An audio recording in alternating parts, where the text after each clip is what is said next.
Hey baseball fans, how's it going? Hayden here. And in today's video, I'll be going over 3 starting pitchers that I think the New York Mets can and should go after to help strengthen their rotation.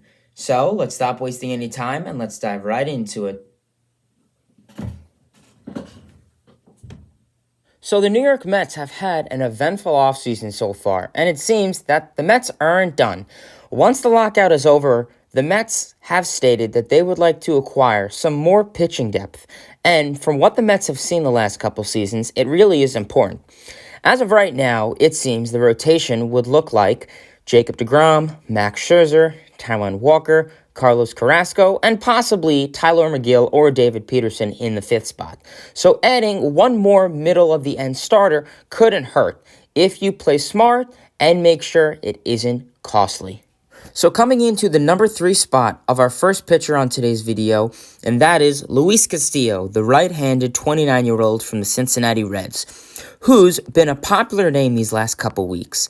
Taking a dive into Castillo's stats, he's been in the league for 5 seasons, coming off of a meh-okay 2021 with a win-loss record of 8-16, an ERA of 3.98, a WHIP of 1.3, an ERA plus of 1.20, a FIP of 3.75, 192 strikeouts, in all 187 innings pitched.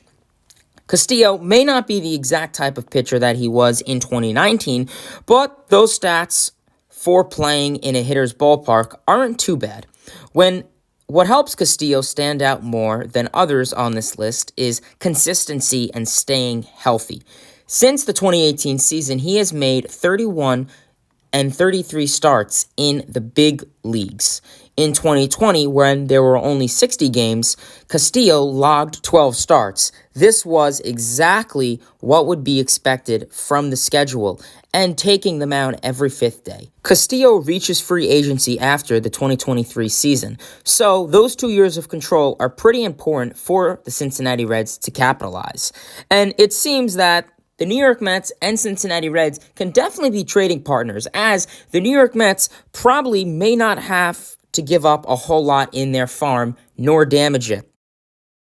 Our second player on today's video, we have a player who has been flying under the radar for most of his career, and especially this past season, and that is Chris Bassett, the 32-year-old right-hander from the Oakland Athletics. Bassett is coming off a great season where he made his first All-Star appearance with a win-loss record of 12-4, an ERA of 3.15, a WHIP of 1.0, an ERA plus of 1.30, an FIP of 3.34 in 157.1 innings pitched. Bassett has a large arsenal of pitches, ranging from his sinker, his fastball, his cutter, his changeup, his slider, and his curve. Bassett was ranked in the 88th percentile in hard hit rate, the 76th percentile in average exit velocity, the 66th percentile in expected batting average, and the 70th percentile in expected slugging. Pretty solid rankings right there. I think most importantly, it's safe to say, the cost to acquire Bassett probably won't get too high.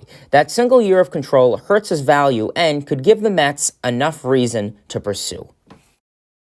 So for our last and final pitcher on today's video is the most obvious and arguably the best pitcher on the free agent market in Carlos Rodon, the 29-year-old left-hander who is currently in free agency from the White Sox. Carlos Rodon was not very well known before last season, having a lot of stints on the injury list that affected his time on the mound, but it seemed this past season he was able to get it under control and get into his groove. Rodon had an historic year for his personal career, being an all-star and pitching a no-hitter back in early April. Rodon posted a win-loss record of 13-5, an ERA of 2.37, a WHIP of 0.9, an ERA plus of 1.83, an FIP of 2.65, 185 strikeouts, in all 132 innings pitched. Rodon has that nice pitch mix of the four-seamer, the slider, and the changeup combination that I really like and think is nasty. Carlos Rodon posted in the 90th percentile and above in 6 different categories, according to Baseball Savant. Another huge thing that stands out to me is Rodon is a left-handed pitcher, and the Mets are lacking left-handed pitching, so this will definitely bring some type of remedy to the Mets lefty shortage. My only concern to this is that Rodon has been in the league for a little bit more than 5 years, and as stated, he's a very injury-prone guy.